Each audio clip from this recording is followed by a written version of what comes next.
My name is Amanda Reed, and I'm 45 years old. I work in corporate sales, and I've always believed in love, loyalty, and hard work. But none of those things prepared me for the moment my world flipped upside down. It happened just 2 weeks after the funeral of my beloved father-in-law, Richard Bennett. I was still grieving when my husband, David, walked into the living room holding a stack of papers. "Let's get divorced," he said casually, like he was talking about the weather. I froze. "What?" He tossed the papers onto the coffee table with a smirk. "You're not needed anymore. Dad left behind nearly $500 million, and guess what? It's all mine now." Those words didn't just sting, they scorched. I stared at him, stunned. We had been married for almost 4 years. Through every tough day, every hospital visit, I stood by him and his father. Now that the money was here, I was disposable. "You were just an ATM," he added with a chuckle. "It was easier than getting a job." That's when the anger hit me like a wave. I couldn't believe I had been played so perfectly. But I didn't scream or cry. I just looked him dead in the eye and said, "Fine. Hand me the papers." I signed every page quickly and threw them back at him. "Do what you want. But remember this moment, David. You'll regret it." And then, without looking back, I walked out of the house. What David didn't know was, the $500 million he thought he inherited wasn't what it seemed. Before I tell you how David's fantasy collapsed, I should tell you who I really am and how I ended up marrying him in the first place. As I said, my name is Amanda Reed. I wasn't always this strong. 5 years ago, I lost my first husband, Ethan, in a tragic workplace accident. We had only been married for 2 years, and we never had children. His sudden death shattered me. I had to pick up the pieces and survive on my own. Between Ethan's life insurance and severance from his company, I received around $600,000. It wasn't some huge fortune, but it gave me stability. His elderly parents, sweet people in their 80s, refused to take any of it, saying, "We've lived our life. This money is yours now." I tried giving some to his younger brother and his wife, who lived with them, but they only accepted a small portion. So most of it stayed with me.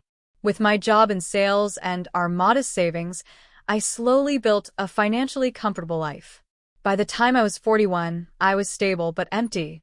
I'd come home to a quiet apartment, cook meals for two out of habit, and end up eating alone.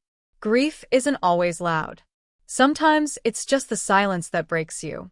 That's when David Bennett came into my life. We weren't close at first. He was someone I occasionally worked with, always cheerful, a little clumsy, and endlessly talkative.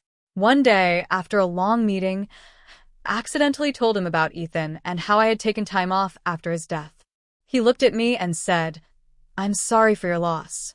He was lucky to have someone like you." No one had ever said that to me before. From that moment on, he became my listener.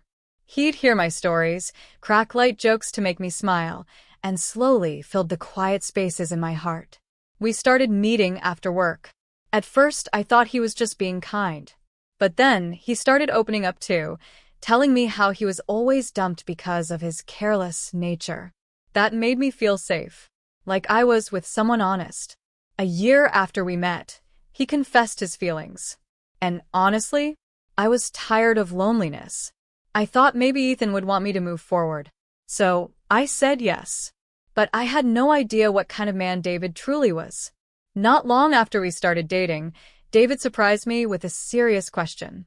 "We're not getting any younger," he said one evening. "Shouldn't we just get married already?" I wasn't expecting that. We'd only been together for a year, and part of me still felt unsure. But his smile was warm, and his tone was casual, almost sweet.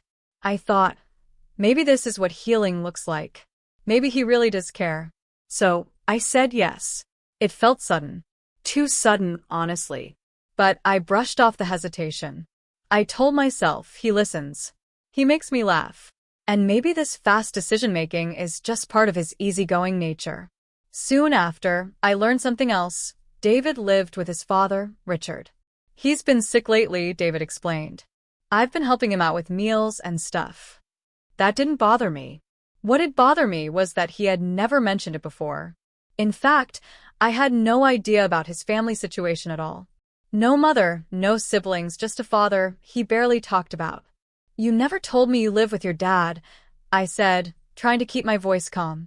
"It didn't seem important when we weren't serious," he replied. "Besides, you'll love him. He's smart. He barely leaves his room. You'll barely notice he's there." I didn't push the issue. I told myself it wasn't a big deal. But something about how he'd hidden it, how he'd skipped over basic truths, started to bother me. When I finally met his father, I understood why. Richard Bennett wasn't just some sick old man. He was brilliant, thoughtful, sharp. He used to run multiple companies, build businesses from scratch, and sell them for millions. Even from his bed, he could carry a conversation like a CEO in a boardroom. He asked me questions about my career, talked about emerging tech trends in office equipment, and even gave me ideas for international expansion. I was blown away. This man was extraordinary, and he was also nothing like his son. In fact, during that first visit, I noticed something odd. Every time Richard glanced at David, especially when David avoided helping with something or said something foolish, there was a flicker of disappointment in his eyes. At the time, I ignored it. Now I realize I should have paid closer attention. A few days after our wedding, David came to me with an unexpected proposal. "I'm quitting my job," he announced over breakfast. I nearly choked on my coffee. "Wait, what? Why?" "I want to be there for Dad full-time. He's done so much. It's time I do something for him. I'll become a homemaker. Take care of him myself." At first, I admired the sentiment. It sounded noble, selfless, even. I had assumed we'd hire a professional caregiver while both of us continued working, but David made it sound like this would give him a sense of purpose. "I've been spoiled all my life," he added. "Now I want to give something back." It sounded beautiful. So I agreed. After all, my income could cover us, and Richard had enough savings to manage his own medical expenses. In the beginning, everything seemed fine. David cooked, cleaned, and kept the house in order. Whenever I tried to help, he'd say, "You work all day, just relax. I've got this." But 3 weeks in, the enthusiasm vanished. One evening, I came home to find him passed out on the couch, chips spilled on the floor, and the sink stacked with dirty dishes. "Dinner's ready," he mumbled, not even sitting up. Dinner was takeout. This started happening every day. Dishes sat untouched. Laundry piled up. David spent more time watching golf videos on his phone than doing anything useful around the house. When I confronted him, he just shrugged. "I cleaned the fridge yesterday," he'd say. "What more do you want?" Even worse, I started noticing little signs that Richard was uncomfortable too.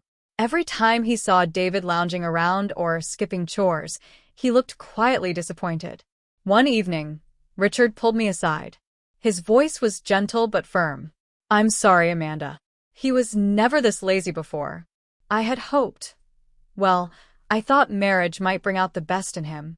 If he becomes a burden, you don't have to carry him." I was stunned. Even his own father could see it. But I didn't want to give up. Not yet. I told Richard everything was fine, even when it wasn't. I thought maybe David just needed time to adjust. What I didn't realize was this wasn't a phase. This was the real David finally showing himself.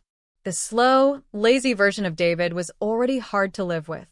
But what came next shook me to the core. One evening, I came home from work and noticed a brand new motorcycle parked in our driveway. I stared at it, confused. "Whose is this?" I asked as I walked inside. David didn't even look up. He was lounging on the couch, polishing a luxury golf club with a smug expression. "Oh, that? It's mine," he said casually. "You bought a motorcycle?" "Yeah. And the golf club? I've always wanted one." "With what money?" I asked, my voice sharpening. He yawned. "From your account." I froze. "My account? You used my money without asking?" He scoffed. "Come on, Amanda. You said your salary was enough for both of us. And it's not like I'm buying a yacht. Just a few things to make life enjoyable. I deserve that, don't I?" I couldn't believe what I was hearing. I rushed to check my bank statements, and my heart sank.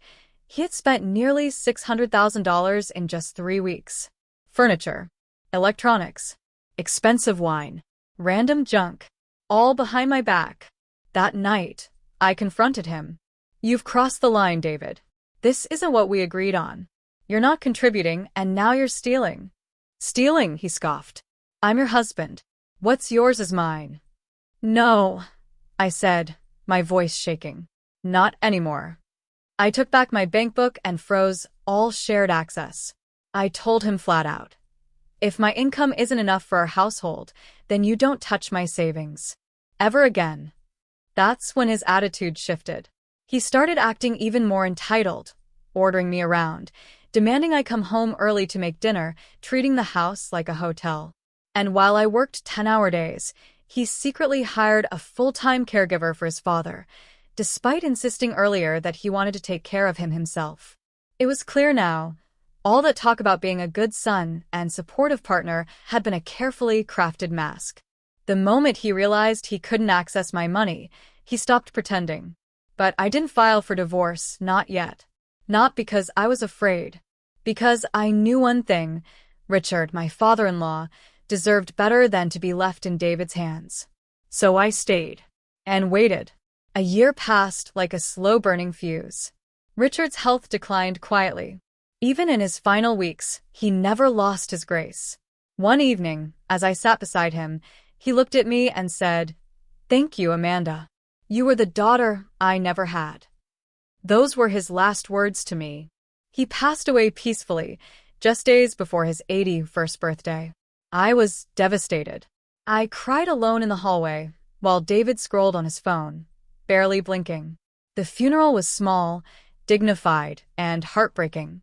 But just 2 days later, David showed his true face. I was sitting in the living room, sipping tea in silence, still grieving, when he marched in with a crooked smile and a stack of papers in hand. "Let's get this over with," he said. "Here's the divorce agreement. Sign it." I stared at him, confused. "Excuse me? You heard me. I don't need you anymore. Dad's account has nearly $500 million in it. You're no longer part of the picture. I married you because I needed a placeholder wife to help take care of him. Now he's gone, and I'm rich." He dropped the papers on the table and grinned. "You were an easy target. Grieving, lonely, no kids. You already had some money from your first husband, right? I figured you'd be useful. And you were. So, thanks for that." I couldn't move. My chest tightened. It wasn't just the betrayal. It was the way he spoke about his own father, as if he were just a lottery ticket. "I see," I said, steadying my voice. "So, that's why you rushed to marry me. Not because you cared. Because you calculated." "Exactly.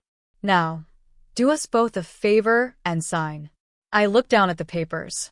Then I picked up the papers, signed every line without hesitation, and handed them back to him. "Good luck, David," I said flatly. "I hope the money keeps you warm at night." He laughed. "Trust me, I'll be living the dream." But what David didn't know, what he couldn't have possibly guessed, was that the $500 million wasn't his golden ticket. It was his trap. Just 3 days after I walked out of that house, my phone rang. I was staying at a hotel, sipping coffee and browsing apartment listings, when I saw David's name flashing across my screen. I smirked, already knowing exactly what this call was about. "Amanda, what the hell did you do?" he shouted the moment I picked up. "Good morning to you too," I replied calmly. "They're saying I can't withdraw the money from Dad's account," he bellowed. "There's $500 million sitting there, and the bank says it's locked. What did you do?" I took a slow breath. I had waited for this moment. "David," I said, evenly, "our dad trusted me with some end-of-life planning. I helped him handle his financial affairs before he passed away. That $500 million? It's collateral." "What?" "Yes," I continued. "That money is secured against debts. Your father used it as leverage to fund a massive overseas investment, his seafood company in Germany. Remember that passion project? He didn't just love seafood. He built an entire enterprise from scratch. It failed, yes, but he never regretted it." David fell silent. All I could hear was his uneven breathing. "That money isn't yours to spend, David. It's being liquidated to pay off loans." The bank has already begun the process. No, no, no. That can't be.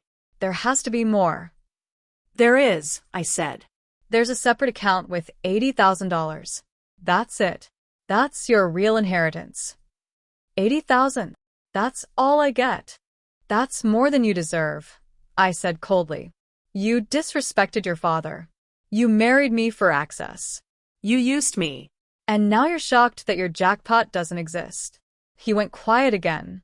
I could practically hear his ego collapsing. Then he whispered, Amanda, I already started spending money. I maxed out my cards. I leased a luxury car. I told people, God, I told everyone. Well, I said, you better start telling them the truth. Because this time, there's no ATM to bail you out. His voice trembled through the phone. Please, let's pretend the divorce never happened. I made a mistake. I was stressed. I didn't mean what I said. I almost laughed. You called me an ATM, David. You threw me out like trash the minute you thought you'd struck gold. And now you want to rewind time, because the vault was empty. I'm unemployed, he whispered. I've got nothing left. You have a job, a home. Please, Amanda, just help me get through this. I stood up and walked to the window of my hotel room.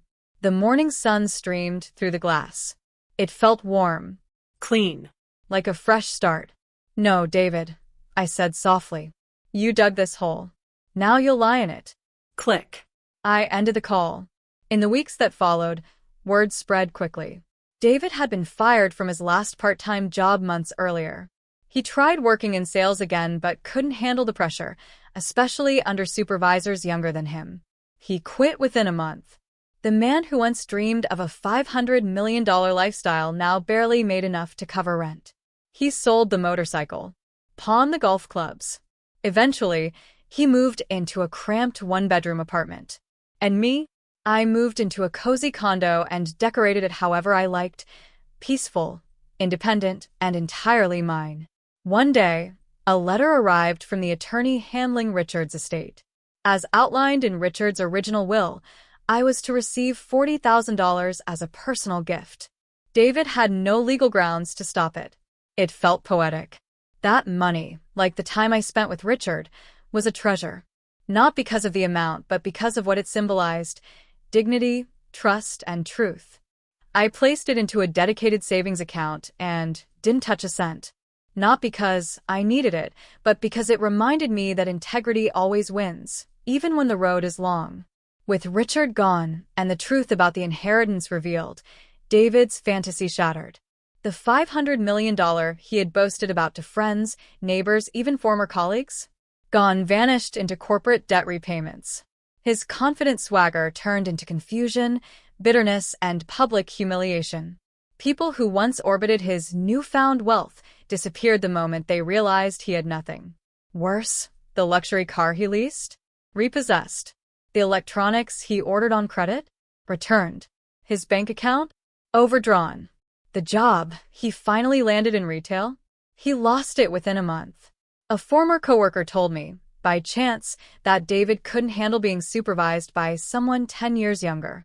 His pride just couldn't take it. So he quit. Now he works part-time at a hardware store, barely scraping by. Every dollar goes toward survival. His once comfortable cushion of $600,000, built from years of my trust, was gone, wasted in weeks during his rich man phase. And the condo I once shared with him? He tried to hold on to it, but eventually had to move into a shared rental on the outskirts of town. No inheritance. No reputation. No respect.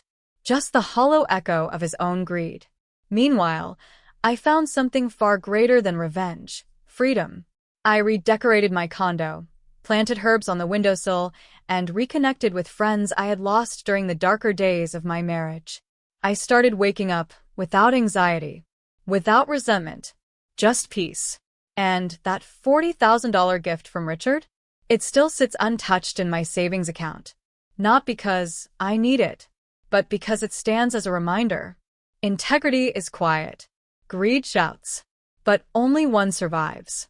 Months passed. Seasons changed. And with them, so did I. I wasn't the woman David married anymore. I was no longer grieving, no longer fragile, no longer waiting for someone to complete me. I was already complete. One quiet evening, as I sipped tea by the window of my new condo, I opened the small velvet box where I kept Richard's final gift, the letter he wrote me before he passed. It was short, typed with his usual precision. Amanda, if you're reading this, it means I'm no longer around. But I wanted to thank you for your honesty, for your loyalty, and for seeing me as a person, not a wallet. I trust that, in your hands, the truth will live on. Take whatever I left for you, not as charity but as a symbol of trust. Stay strong. And live well. Richard. I closed the letter and held it to my chest. In that moment, I realized something deeper. Even though David had tried to reduce me to an ATM, Richard had always seen my real worth. And now, I saw it too. Eventually, I used a portion of that $40,000 to take a step I had always dreamed of but never dared to try. I opened my own sales consulting agency. Small. Focused. Independent. I didn't crave luxury. I wanted control over my life. And the business? It thrived. Within 6 months, I had a steady flow of clients. Within a year, I built a small, talented team. And within 18 months, we secured a corporate contract that would have made Richard proud. As for David, he called again once. Left a voicemail claiming he had changed. That he wanted a second chance. I deleted it. Because survival doesn't mean going back to what broke you. It means building something new with everything you've learned. And that's what I did. Now, every time I look at the plaque on my office door, or glance at that quiet savings account with Richard's gift, I smile. Not because I won, but because I never lost myself. Not to grief. Not to betrayal. Not even to $500 million. I didn't become rich. I became free.